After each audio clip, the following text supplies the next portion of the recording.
All right, welcome back to the channel. It's your boy Fanon, and in this video, we have some potentially bad news for the Ryan Garcia, Devin Haney, and Teofimo Lopez card, and also a major article comes out in a major newspaper detailing the escapades of Turki Alalshikh, and just a few weeks ahead of a fight in that city, they basically say that Turki Alalshikh shouldn't be allowed in boxing. Let's talk about that in this video.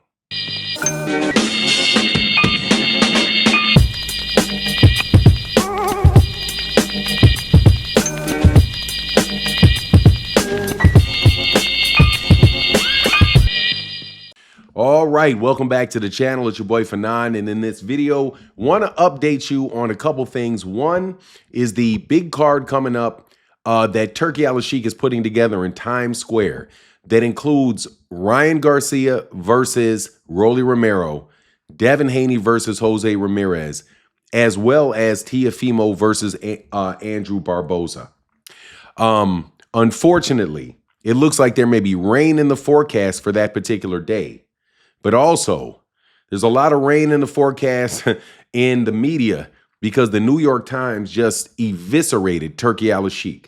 Now, before I get into the details of it, let me welcome you back to the channel. If you're new to the channel, please accept my invitation to hit the subscribe button and hit the bell icon so you can be notified of when we release more videos.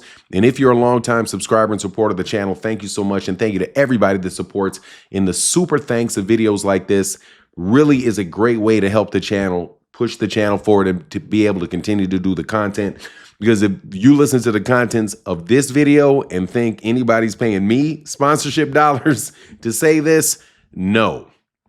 So I was watching the Eubank card last night, Chris Eubank versus Conor Benn. I only watched one fight. I watched the last fight. I'm a big fan of Chris Eubank, so I'm going to put my money down on a Chris Eubank fight. $25 was definitely worth it. Exciting fight just for the main event fight that I saw. But while I was watching the fight and I was going back and forth on Twitter, something came up on my feed, and it was an article in the New York Times. And the New York Times laid out Turki Alalshikh's history in a way that would have to make you wonder why they wrote that article in the New York Times ahead of this. But what did they say about Turki Alalshikh in the article? They basically drew a picture of a guy that used to play video games with MBS, Mohammed bin Salman, who is the crown prince of Saudi Arabia. And that is basically his political power, that he's from a kind of a fringe family close to the top of what you would consider the normal citizenry, a level below royal. But on occasion, people with the Alashiek name do make it into the inner circle of the Saudi royal family. So his family had a reputation, and he bonded at a very early age over video games with the crown prince. The problem comes from the way that he is characterized as carrying himself in Saudi Arabia, which is a thug. And in fact, they lay out the fact that Turki Alalshikh accused Turki Alalshikh of having a man, I do believe his name is Jamal Khashoggi, but there might be Jamal Khashoggi or another person and a series of people that he put in jail. One person he put in jail for a tweet that he didn't like. He gave 19 years in prison for a tweet critical of Turki Alalshikh. 19 years in prison. Amazing. And then they further on go to say that Turki Alalshikh put so many people in prison that he has a whole wing of a prison called the Tutu Wing. They call it the Tutu Wing because Turki Alalshikh's nickname is Tutu. He is that feared in Saudi Arabia because of his relationship with Mohammed bin Salman. So they extrapolate onto what that means as far as the world of boxing. They talk about his embarrassing temper tantrums, how he's basically ruled by emotion and he's ruled by just capricious, right? Personality. So they put this article in the New York Times ahead of this, what Matt from Brunch Boxing, shout out to Matt from Brunch Boxing, is called a block party.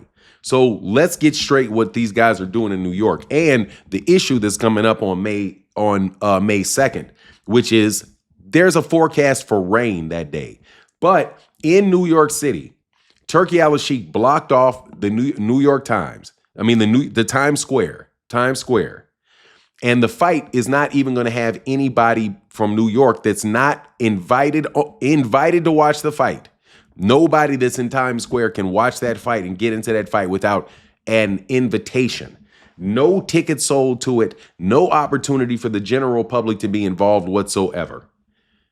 That's Turki Alalshikh. So Turki Alalshikh gets called basically a thug and an intimidator and a muscle man for Mohammed bin Salman, and then gets pointed out the fact that they're so obtuse that they would have a private event in the middle of Times Square, with no local boxing fans really, unless are going to be able to see it unless by invite. Well, the second problem is, again, that I said that there's rain forecasted on that day. Now, at present, it is light rain, so I'm quite sure what they'll do is they're going to put a tent over the top of the event, but it still just points out the just no reason to do it type of decisions that Turki Alalshikh made. He had actually been talking about trying to make a fight take place in Alcatraz. The prison Alcatraz, the island of Alcatraz. How in the world would you ever get real boxing fans on there to watch? It seems like Turki Alalshikh still thinks he's playing that same video game that he was playing with Mohammed bin Salman when they were little kids. But anyway, it's not a good look, obviously, for ticket sales for the fight. It's not good. It's not a good look for the reputation of boxing, that the person that the New York Times is calling the most important person in boxing is, in essence, what they're saying is just a legitimized criminal. And I've been telling you that people are looking at this stuff and they're making decisions about what they're going to do. This guy comes in and this dude wants to come in and get rid of the Muhammad Ali Act and eviscerate all the protections that they have in the federal government, or most of them anyway, for boxers, to ensure that they don't get ripped off and that they actually get the fruits of their labor, the fights, right? And it's not all absorbed by promoters and managers, and that the managers are not taking advantage of the fighter because they just have a sham promoter. But so look at the way that Turki Alalshikh behaves around fighters. He's clearly treating these guys as if he's the fighter, they're his fighter, and he's managing them, but yet he's still the guy that is promoting and paying for the event.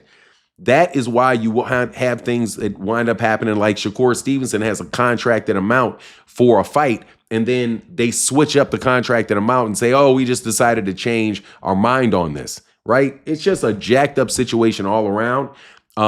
But to have that type of publicity come out in New York before the fight is just such a bad look. And then to be silly enough to have it an event where it's invite only on a day that it could be raining just looks like a recipe for disaster. You know, financially, there's no way that they're going to break even on this fight.